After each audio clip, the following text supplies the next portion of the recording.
दिया। तो बेटा एक से एक बहुत से श्रद्धालु हैं, लेकिन इतना अभिमान करना अच्छी बात नहीं। यही भ्रम हो गया था इसमें कमाल में।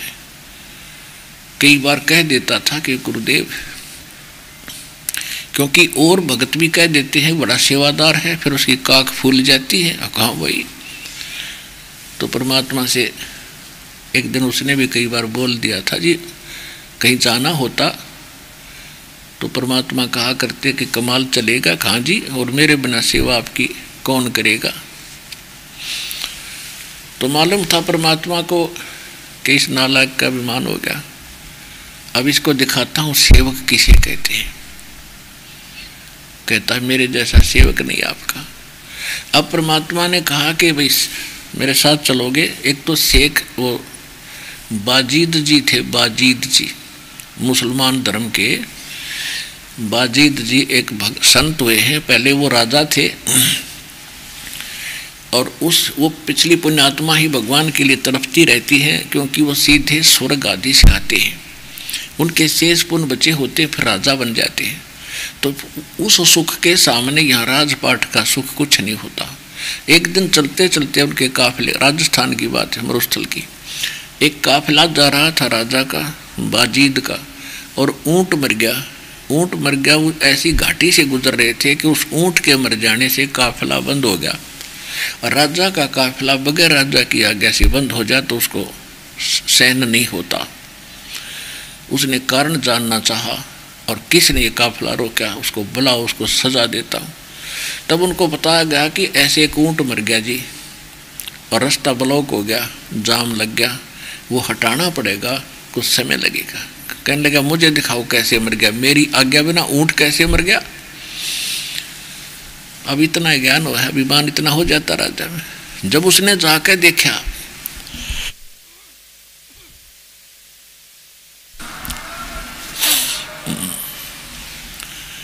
अब उसने देखा ऊंट के कान भी ओके, आंख भी नो की नो, हाथ पैर सारे ठीक, सारा शरीर ओके है। उसने कहा कि मरा कहाँ से है। तो उनके साथ कुछ विद्वान व्यक्ति भी होते हैं, धार्मिक व्यक्ति। उन्होंने बताया राजन इसका संस्कार था, पूरा हुआ, वो जीव इसके अंदर था, वो चला गया। कि ऐसे अचानक चला गया खां जी। तो फिर उसके मन में आया कि क्या मैं भी मर जाऊंगा। अग जी सभी मरेंगे, सब ने जाना है। बोला वापस चलो, युग फिर इसका समाधान क्या है। तो कुछ धार्मिक व्यक्ति थे, इसका समाधान भक्ति करने से होता है। घर त्याग कर और जंगल में जा बैठा, वहां परमात्मा मिले। परमेश्वर ने कहा कि भक्त ऐसे भी ना मिला भगवान, चाहे कितना बैठ ले, जब तक सच्ची भक्ति नहीं करेगा। तो उनको परमात्मा ने ज्ञान सुनाया। फिर वो उस झोपड़ी न छोड़कर कबीर साहब के पास आते रहते थे सत्संग सुनने के लिए। तो और ये वाजिद जो थे, ये शेख फरीद वाली ही आत्मा थी। पुण्यात्मा ये दातम ज्ञान है, ये बहुत देर तक क्लियर होगा, आपको बहुत देर तक कंप्लीट समझ में आओगा। तो वाजिद जी और कमाल जी को कहा परमात्मा ने कि भाई मेरी इच्छा हो रही है कि इन भक्तों से मिलना चाहता हूँ मैं, आप मेरे साथ चलोगे। कमाल के तो वही शब्द थे, हाँ जी मेरे बिना आपकी सेवा कैसे होगी। परमात्मा बोले चलो बेटा। तो वो तीनों जने पैदल चल पड़े। अब परमात्मा कबीर जी के शिष्य थे, एक सम्मन नाम के मनियार थे, मनियार जो चूड़ी चाड़ी बेचा करते। और 3 प्राणी थे घर में, एक सम्मन, उसकी पत्नी का नाम था नेकी और पुत्र का नाम था सेऊ। वो परमात्मा के भगत थे। और परमात्मा ने कहा था चलो भाई अपने कुछ भक्तों से मिलकर आते हैं। वो उधर से चल पड़े। उस साइड में क्या था कि ये सम्मन और उसकी पत्नी दोनों चूड़ी पहनाने का कार्य किया करते थे। और जहाँ भी ये बैठते थे चूड़ी पहनाने का कार्य करते समय भी ये भगवान की चर्चा सुनाया करते थे, क्योंकि भगत पर डटे ना जाइयो ज्ञान समझ माने के बाद। और अपने परमात्मा कबीर जी की, गुरुदेव की महिमा सुनाया करते थे कि सिकंदर लोधी के जलन का रोग था, हमारे गुरु जी ने ठीक कर दिया। सिकंदर लोधी ने स्वामी रामानंद जी की गर्दन काट दी थी, हमारे गुरुदेव जी ने जीवित कर दिया।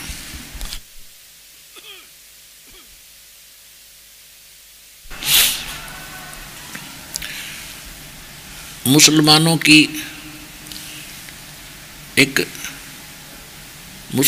ने एक परमात्मा के साथ षड्यंत्र रचा था, राजा को भ्रमित किया था। कबीर साहब के सामने एक गऊ काट दी थी और कबीर साहब ने वह जीवित कर दी। इस तरह की कथाएं सुनाया करते थे। नेकी बहनों में जाती थी वो भी सुनाती थी, और सम्मन भी बहनों को चूड़ी पहनाते समय ये सब सुनाता रहता था। तो वो जो सुनते थी वो ऊपर से तो यश करती थी, पर अंदर से उनके मन में दोष रहता था कि तो पागल हो रही है, एक दानक न इतना बड़ा बतावे, एक जुलाहा है, वो क्या कर सकता है। और उनके मन में ये भी आता था कि यदि वो इतना शक्तिशाली है तो ये तुम्हारी क्या स्थिति है, कितने निर्धन हो, ये कितने निर्धन हैं, क्या तुम्हें इनको धन नहीं दे सकता, ये भोली भाली है, उसका फंसगी। तो वो औरतें उस नगर की न्यों सोचा करते रहे। उस नगर में ज़्यादा पैसे वाले व्यक्ति बहुत रहते थे, सेठ साहूकार ज़्यादा थे, और जहाँ माया अधिक हो जाती है वहाँ भगवान की केवल औपचारिकता रह जाती है, हृदय से चाह किसी को नहीं रहती। और जब तक इंसान गरीबी में रहता है भगवान घना याद आता है, भगत को तो और ज़्यादा आता है। इसलिए परमात्मा अपने भगत को इसी स्थिति में रखना चाहता है जिससे उसको भगवान की भूल ना पड़े। तो उधर से वो सेव छोटा लड़का जो था अपने साथियों में खेला करता था बच्चों में, वो भी ये कथा सुनाया करते। तो वो बच्चे कहते थे कि तुम्हारे गुरुजी कभी तुम्हारे घर आए हैं? तो सेव कहता था कि नहीं। तो दूसरे जैसे उन्होंने कथा सुन रखी थी कि सेव जी से कि हमारे गुरुजी के शिष्य सिकंदर लोधी हैं, वीर सिंह बघेला, काशी नरेश है, बिजली का पठान, मगर का नरेश हमारे गुरुजी के शिष्य हैं। तो बच्चे कहा करते नगर के कि तुम्हारे गुरुजी तो पैसे वालों के यहाँ जाते हैं और वो तो माया के भूखे हैं, तुम्हारे घर क्यों ना आए गरीबों के। अब वो बच्चा निरुत्तर हो गया, यह बात तो भाई इन्होंने गलत कह दी। तो उस बच्चे का ये मन में होगी, ये नहीं मन में आया कि हमारे गुरुजी ऐसे हैं, पर ये सोचा कि हे भगवान एक दिन हमारे गुरुजी यहाँ आ जा, इनका मुंह बंद कर दूँ, अब देखो आगे ना। तो उस लड़के ने अपने माँ से कहा, और वहीं पिता दोनों बैठे थे, कि पिताजी अपने गुरुजी अपने घर नहीं आ जाते, एक बार अपने पिता गुरुजी अपने घर आ जाएं तो बड़ा आनंद आ जाए, क्या अपने घर भी आएंगे? तो सम्मन और नेकी दोनों कहने लगे, बेटा क्या भगवान को गुरुदेव को आप दूर मानते हो? हमेशा साथ रहते हैं। जी वो बात तो आपकी सही है, ऐसे ऐसे बच्चे मेरे को ना कुछ अवलाना दे रहे थे, मेरे को व्यंग कस रहे थे, और एक बार गुरुजी आ जाना बस फिर मैं उनका मुंह बंद कर दूँ। बच्चे माता पिता बोले, बेटा ऐसी बातें भगत नहीं कराया करते, जैसे भगवान रखा ऐसे रहा करते। जी वो बात तो आपकी ठीक है, फिर एक बार जाना बस पूछो मत। अब वो इतनी बात कह ही रहे थे और बच्चा ये बात कहकर आंखों में आंसू ले आया कि मुझे कल फिर जाना खेलने के लिए, वो फिर यही बात करेंगे, मैं तो कुछ कहने जोगा भी ना रहा उनको। उधर से कहते पहुंचूंगा क्षण एक में, जहाँ जन से महिमा सुनूं ता मैं गवन करंत, अरसो तो नगर निश्चिंत रहियो जहाँ मेरे प्यारे संत। एक पल में जा खड़े वरने का द्वार के सामने, और बाहर गेट खटखटाया, जैसा भी टूटा फूटा खड़का सा ला रखा था। और आवाज लगाई रहे सम्मन है घर पे। नेकी बोली गुरुजी का आवाज, गुरुजी की आवाज है। सम्मन बोला गुरुजी कहाँ आएंगे, इतने शिष्य हैं उनके, किस किस के जाएंगे, आपके भी भ्रम हो गया बच्चे के कहने तक। थोड़ी सी देर में फिर आवाज लगाई रहे सम्मन है घर पे। दोनों ने सुनी आवाज थे गुरुजी की भाई।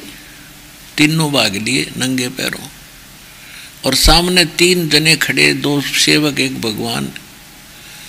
उनको दिन में स्वप्न हो गया कि ये कैसे हो गया, ना कोई पूर्व सूचना, ना इधर का कोई टूर प्रोग्राम कभी सुना भी नहीं। उनको विश्वास नहीं हो रहा था कि सचमुच हम अपने गुरुदेव को देख रहे हैं या कोई स्वप्न देख रहे हैं। आंखें मसड़ने लगे तीनों के थे। तब कमाल ने कहा कि गुरुदेव को अंदर ले चलोगे या यहीं ठडेसरी बना के रखोगे, अंदर तो ले चलो। तब उनका स्वप्न सा टूटा और जाकर जैसे भी फटा पुराना कपड़े थे आसन दिया, भगवान बैठ के सम्मन चर्चा करने लग गया। घंटा 1.5 घंटा बातों में निकल गया।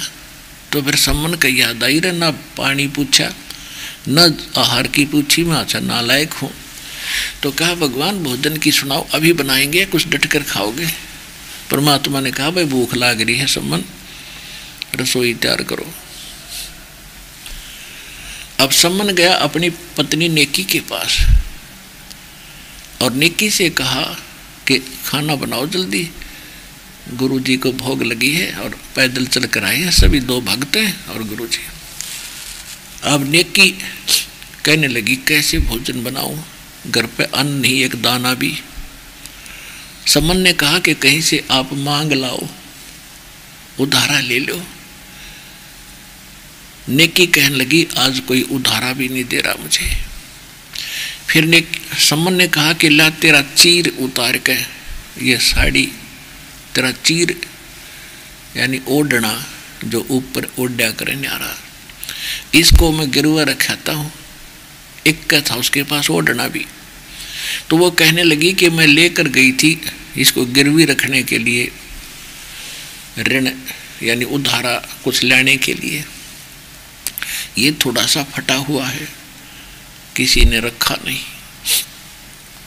अब सम्मन कलेजा पकड़ कर जमीन पर बैठ गया कि हे भगवान, आज पहली बार गुरुदेव आए मेरे इस नीच के घर पे, और आज मैं इनको आहार नहीं करा सकता। अपनी किस्मत को बुरी तरह कोस रहा था। परमात्मा इस पापी को ना जन्म देते तो अच्छा था, और आप आगे अब घर से भूखे जाएंगे। तब नेकी ने कहा कि ऐसे चिंता करने से बात नहीं बनेगी, आप ऐसे करो रात्रि में दोनों पिता पुत्र चोरी कर लाओ, कुछ आटा ले आओ, इतना ही लाना जितना इन तीनों गुरुदेव और भक्तों का काम चले, ज़्यादा ना लाना।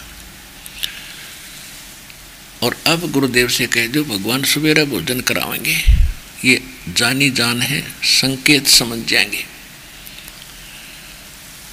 तो जो सेऊ था बेटा रोज सुना करता माता पिता से और गुरुदेव के सत्संग की जानकारी, कहने लगा माता परमात्मा गुरुजी कहते हैं कि जो चोरी करते हैं उनका सर्वनाश होता है, ये तो घोर पाप है बेटा। माता जी तो माँ ने कहा बेटा देखो इसमें पाप नहीं लगता, चोरी करके दान कर दे। तो सेऊ के मन में यह बात समाई नहीं है, चोरी तो चोरी ये है माँ, किसी तरह कर लो। तब परमात्मा उस नेकी ने बताया बेटा सुन ले बात मेरी, तेरी बात कति 100 की 100 साची है बेटा, चोरी तो चोरी है, दान चोरी करके दान करने का फायदा क्या हुआ। मैं तुझे तेरा विवेक देखूं थी बेटा, तो सच्चा भगत है। पर एक बात सुन, इस नगर के लोग भगवान से कोसों दूर हो गए। आज ये जानबूझकर एक 3 सेर आटा नहीं दे रहे हमारे को, और ये कह रही है औरतें कि आज तो तू कह रही है मेरे घर पर गुरुजी आ रहे हैं, और तेरे गुरुजी तो बड़े सक्षम हैं, समर्थ हैं, और पता नहीं राजाओं को कि जलन के रोग दूर कर दिया, उसके राजा नौकर हैं, चेले हैं, और मुर्दे को जीवित कर देते हैं कि तुम्हारे 2 रोटी नहीं देंगे तुम्हें, हमारे पास आज आटा नहीं है। ये जानबूझ कर बकवाद करे बेटा। और जिस नगरी से संत अपमानित होकर चले जाते हैं वह नगरी बसा नहीं करती। ये सर्वनाश को प्राप्त हो जाएंगे बेटे। जब परमात्मा न्यू के न्यू चले गए थे, भगवान सजा नहीं देंगे, लेकिन यहाँ का जो नियम है इस काल भगवान का, ये फिर माफ़ नहीं कर पाओगा। अब जैसे प्रधानमंत्री का कोई पत्थर मार दे, प्रधानमंत्री उतर कर उनके पीछे ना भाग गए, वो तो और बतेरे एजेंट है, पुलिस वाले पकड़ के उसकी देह तोड़ेंगे, रेल ठोकेंगे जेल में।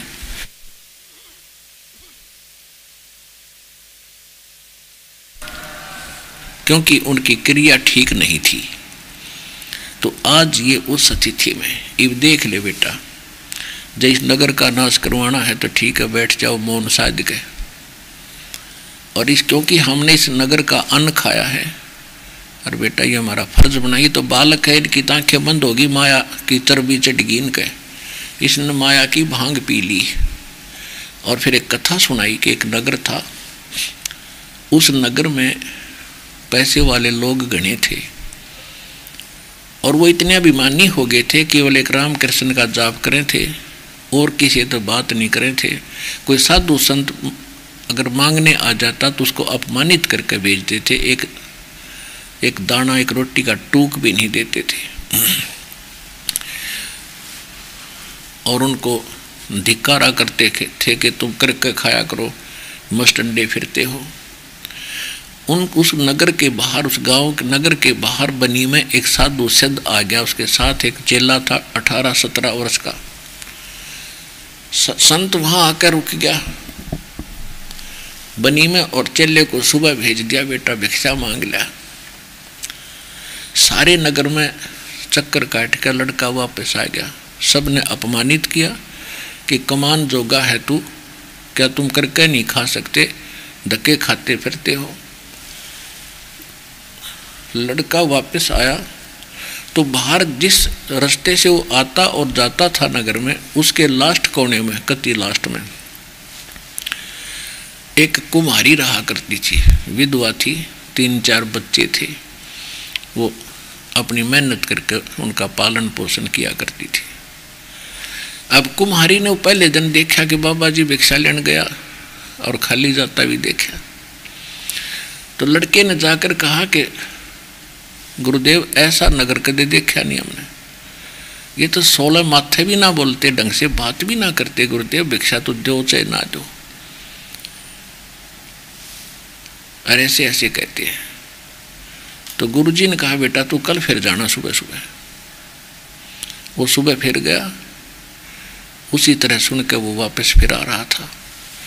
तो उस कुमारी ने सोचा कि छोटा सा बालक भूखा मर जाएगा, इसने रोटी नहीं खाई काल तक, यहाँ से इसको मिलाई कुछ नहीं। तो उसने हाथ जोड़कर कहा कि महाराज मैंने कल भी आपको देखा पर मैं टोक नहीं सकी, क्योंकि मैं एक कुम्हार जाति से हूँ, और कई साधु संत दूसरी जाति का भोजन नहीं करते, वो ब्राह्मण या बणियों का ही करते हैं, ऐसे टाइप के भी होते थे, इसलिए मैंने आपको टोका नहीं। लेकिन आज मेरे तो रुका नहीं गया, अपने बच्चे जैसा लगता है तू, और मेरे पास कुछ आटा है, बना बनाया भोजन भी है, दोनों दे देती हूँ, जैसा उचित समय कर लियो। और बता देना साधु को कि कुम्हारी के घर से लाया हूँ। उसको डर लगता था कि धोखे से कभी खा के फिर पता लग संत दुराशीष ना दे दे। तो संत उस लड़के ने कहा डाल दे माई, जैसे आज्ञा हुक्म होगा गुरुदेव का वैसे हम कर लेंगे, आज्ञा देंगे तो हम खा लेंगे, ना रख देंगे। तो जाके कहा कि महाराज, गुरुदेव ने पूछा बेटा दिया किसी ने भिक्षा? कि महाराज सारी कहानी बता दी, उस नगर से मैं वापस आ लिया था, एक माई ने ऐसे ऐसे कहकर ये कुछ आटा दिया। लड़का, गुरुजी बोले बेटा तू खा रोटी, और रोटी खा के तू वापस जा, और उस माई ने ये कह दे कि अपना सारा सामान घर का लाद के गधा पे और अभी प्रस्थान कर जा, आज रात नहीं नगर नहीं रहेगा। अब उस लड़के ने सोचा मैं अब जाकर नौकूंगा, बुढ़िया नो कह गया छी आपत मोल ली, इन रोटी दी तो मेरा घर भी छूट गया। वो बच्चा ने सोच ही रहा था तो संत ने कहा कि एक और कह दिया उसको, माई को, कि जहाँ तुझे रात्रि हो जा वहीं रुक जाना, वहीं तेरे नाम तक गांव बस जाएगा बेटी, तेरा पूरा पूरा कुल चलेगा।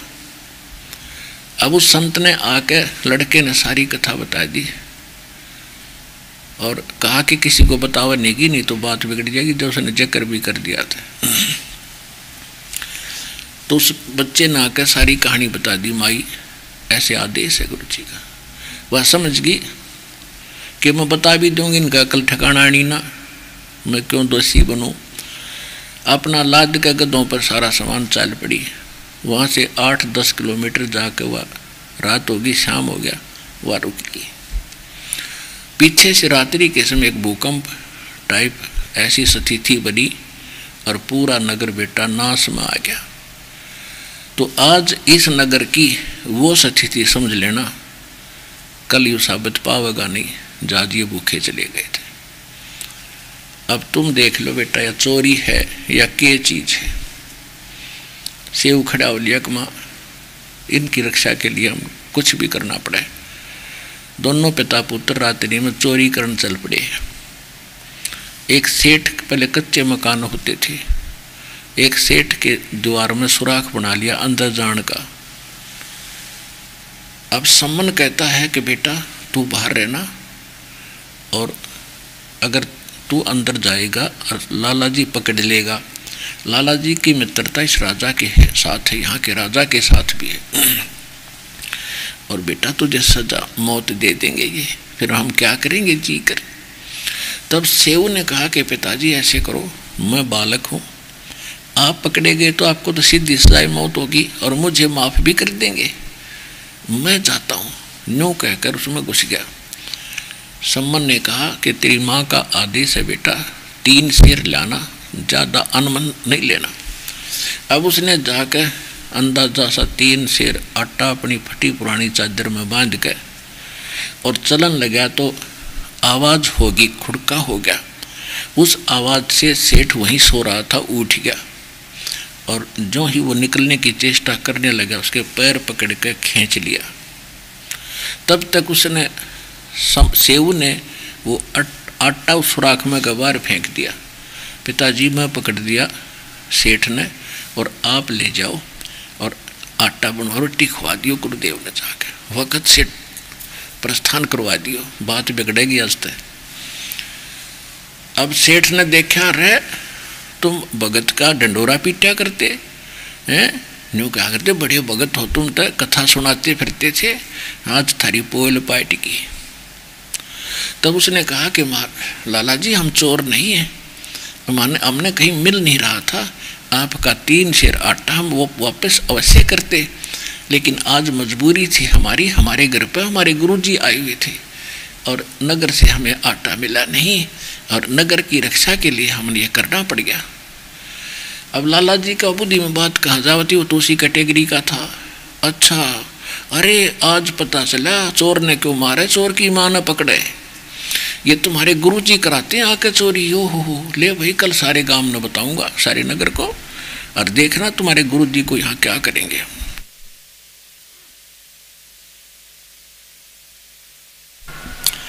वो आते हैं चोरी कराने तुम्हारे से।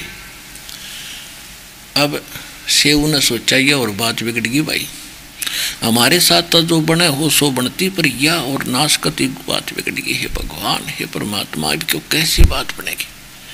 अन्न का रोटी कर खाना खिला नहीं सके, ये आपत्ति और मोल दे दी अपने गुरुदेव को फ्री में।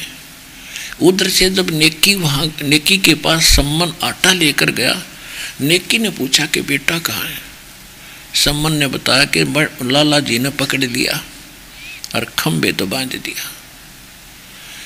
नेकी बड़ी समझदार थी, उसको मालूम था कि सुबेरे लड़का तो पहचान में आ लिया, और सुबह तो पहले आ लेंगे पुलिस वाले, परमात्मा ने पकड़ कर ले जाएंगे गुरुदेव ने और इन संतों को, और वह बात बिगड़ गई। उसने कहा एक काम करे, तुम जाके लड़के से बात करने का बहाना करके सिर बार निकलवा के और उसका कर्द से सिर काट के और उठा लिया। फिर लाला जी डरका मारा, 302 के केस से डर के उस लड़के को कहीं बाहर फेंका होगा, तो फिर उसने उठा लिए और फिर वो जिक्र नहीं करेगा कि तभी। तो जैसी उनकी बुद्धि की सोच थी, उन्होंने इतना गजब का निर्णय लिया, सम्मन ले कर तलवार और वापस चला। उधर से लड़के के मन में ये बात थी कि परमात्मा मेरा पिताजी मेरा गर्दन काट ले, और लाला जी फिर इस लाश ने कि तबार फेंका होगा कि तो छुपा का होगा, और ये जिक्र भी नहीं करेगा। उधर से वो भी यही सोच रहा है, उधर से सम्मन इरादा यही लेकर चल रहा है।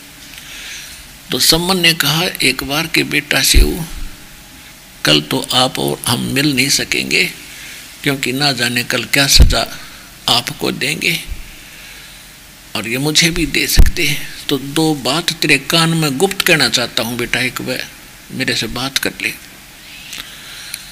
तो उसने कहा, सेऊ ने कहा लाला जी बाहर मेरे पिताजी खड़े हैं, आप आज्ञा दो तो मैं बात कर लूँ। कि नहीं, हाँ हाँ थारी चाल से या भागेगा कि नहीं, भागू नहीं, मैं भगत हूँ, कति नहीं भागूँ। और आपका ना यकीन होता तो मेरे पैर न बांध दे, लेकिन रस्सा ढीला कर दे थोड़ा सा, मैं गर्दन निकाल लूँ।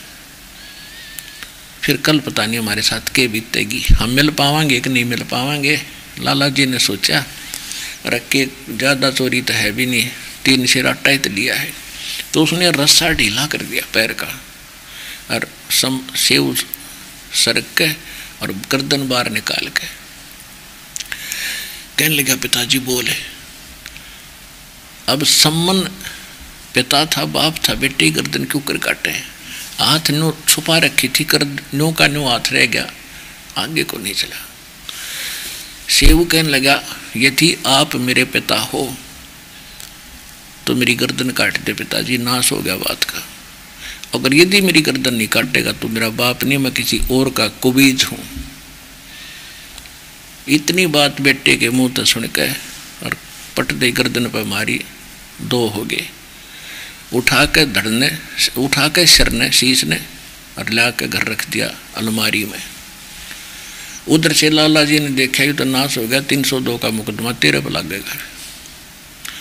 अब उसने उस लड़के को घसीटा रातों रात पकड़ के, और कुम्हार का पुजावा होता था पहले, घोड़े खड्डे से और उसमें वो मिट्टी खोद खोद के ईंट और बर्तन बनाते थे, वो गड्ढे हो जाते थे, घसीट के पुजावे में गिराया।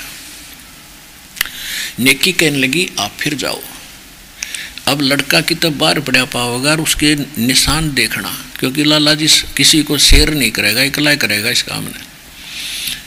और वो घसीट के ले जाएगा, बच्चे के चिन्ह जहाँ जा रहे हो उस धड़ ने बिठा लेगी। अब लाला जी तक डाल के उसने बाहर और आके अपनी बना के वो जो सुराख हुआ था द्वार में, वह एक सार कर ली, चढ़ा के और लीप के और सूखा रेता मार के ऐसा बना दिया जैसे कुछ है को नहीं।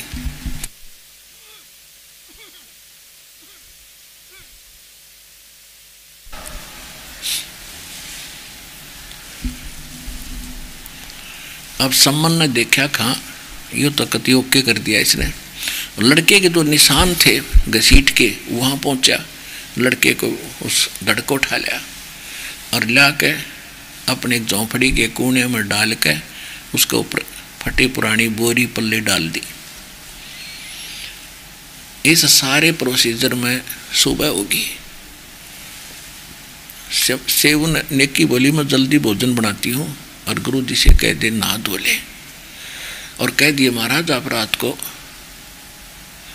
भूखे रह गए थे, अब वक्त से भोजन इसलिए बना दिया, और वो कह रहे थे सुबह हमने जल्दी जाना है तो जल्दी उठा दे, किसी ने पता लग गएगा किसी ने ना लग गएगा।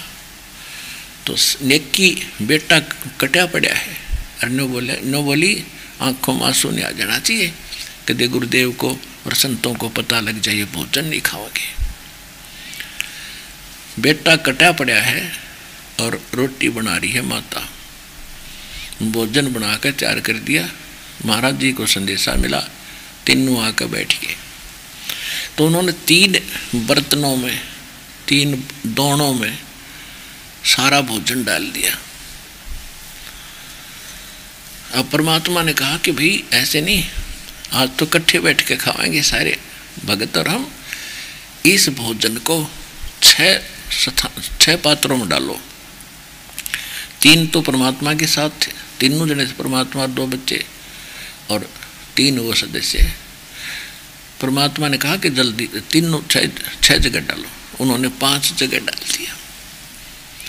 परमात्मा ने कहा नहीं 6 जगह डालो। अब वो नो पूछना भी नहीं, समय उचित नहीं समझा कि नो पूछे भाई छठा क्यों नहीं है, तो उन पसीने आ रहे थे कि बतावाएंगे। आखिर में ये सोच ली थी गुरु जी का अगर आज चाहे झूठ भी बोलनी पड़ो, इनको भोजन कराना ही पड़ेगा। कह देंगे जी कि तक खेलन जा रहा सब बालक है। लेकिन मालिक ने कहा नहीं 6 जगह बनाओ। ये 6 जगह धर दिया कि बैठ जाओ। वो दोनों वह बैठ गए, तीनों परमात्मा और वो भगत बैठ गए और छठा खाली रखा। तब परमात्मा ने कहा कि आओ बेटा सेऊ, आओ सेऊ जी मिलो, ये प्रसाद प्रेम। और बेटा सिर कटा करें चोरों के, संता को नितक सेव। कहते सेऊ धड़ पर शीश चढ़ा,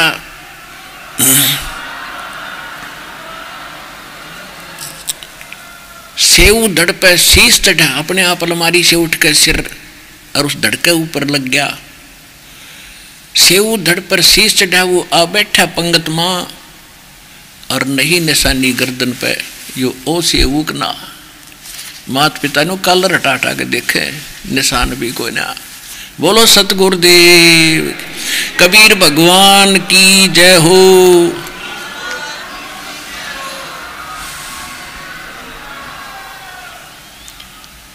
तो पुण्यात्माओं, ये अमर कथा ये हमारे नकली धर्म गुरुओं ने कूड़े में डाल रखे थे। लाल ये दास लाए न 2 मांझ के और आपके रूबरू करने लग रहा है कि who is God, Kabir is God.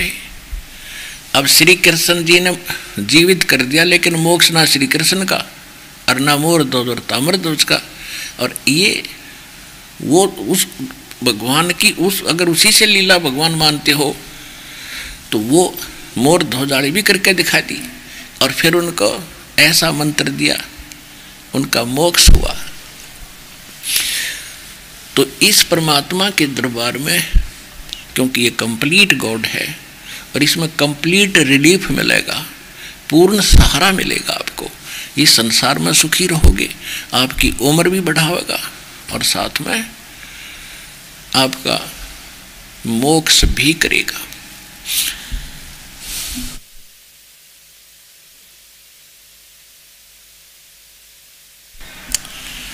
अपन आत्माओं, परमात्मा हमें आकर ज्ञान देते हैं कि आप काल के लोक में फंसे हो धर्मदास, और आप जी को उस स्थान का ज्ञान नहीं। कौन से स्थान का?